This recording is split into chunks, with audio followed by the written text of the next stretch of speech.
Next component of self, self-concept. Now what is self-concept? Self-concept basically means my belief about myself, our beliefs about ourselves, one's belief for him or herself. Basically, people can either have a negative self-concept or a positive self-concept.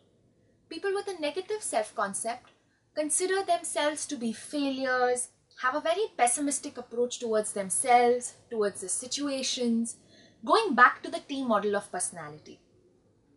So people with a negative self-concept, they will be very pessimistic.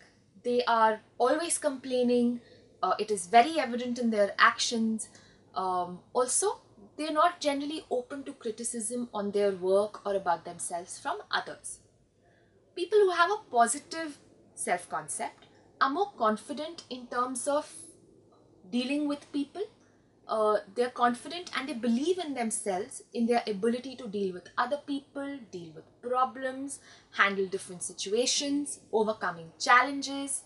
This is very, very evident in their work and actions. Refer back to the T model.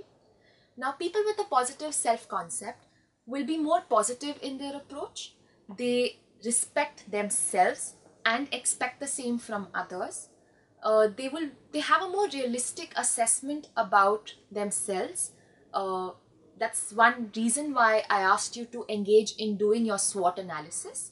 Doing your SWOT analysis is the first step towards self-awareness. People usually don't have either an entirely negative self-concept or a positive self-concept. It's a mixture of both, and it varies from situation to situation. Our self-concept fluctuates on that continuum depending on what situation I am in. For example, say I'm learning to drive a manual car and I've never sat behind the steering before. And this is the first time I'm driving that car. I'm bound to be hesitant. I will be very underconfident, and I will be slightly more towards the negative self-concept, and I will be very underconfident. That will even show in when I'm sitting behind the steering and I drive the car for the first time. Remember your first driving experience, or the first time you went to the doctor, or any first experience that you had wherein you were very hesitant? These in situations when our self-concept changes, these are not permanent. So a person can have a mixture of both a negative and a positive self-concept. People who are more inclined towards a positive self-concept are more confident. They have a more realistic assessment about themselves, and they can cope and deal with situations better. They can handle people better. Their interpersonal skills are very good.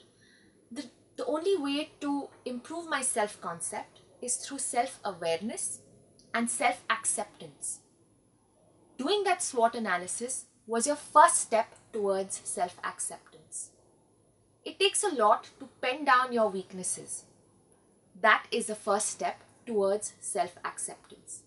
The fact that I'm coming to terms with what my weaknesses are, and I'm open to rectify them and change them into my strengths. That will improve my self-concept.